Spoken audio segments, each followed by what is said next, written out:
हा पहिल्यांदा तर याला गंभीरतेनेच मी घेत नाही।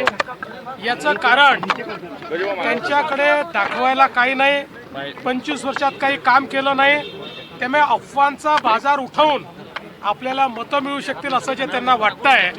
मला असं वाटतं 16 तारखेला हे स्पष्ट होईल, त्यांच्या अफवांवर कोणी विश्वास ठेवणार नाही। शिवसेना म्हणजे शहासेना असल्याचं 100% पराभव डोळ्यासमोर दिसतोय, म्हणूनच हे राजकारण चाललेलं आहे। शिवसेना म्हणजे शहासेना आणि भाजपाची बी टीम असल्याचं ते आरोप करतायत।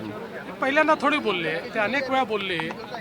प्रश्न हा आहे की ते बोलल्यानंतर कोणाचा त्यांच्यावर विश्वास आहे का? विधानसभेमध्ये ते असंच बोलत होते, तरी लोकांनी आम्हाला आणि शिंदेजींना निवडून दिलं।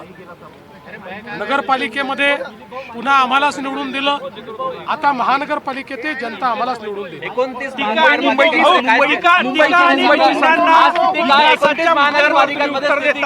जनता विकासाच्या मुद्द्यावर पुन्हा एकदा मतदान करेल असं वाटतंय?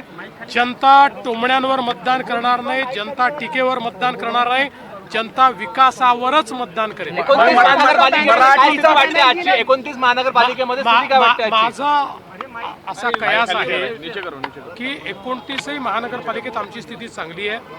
किमान 27 महानगरपालिकांमध्ये महायुतीच्या 3 पक्षापैकी कुठल्या तरी पक्षाचा महापौर असेल आणि भाजप नंबर 1 असेल।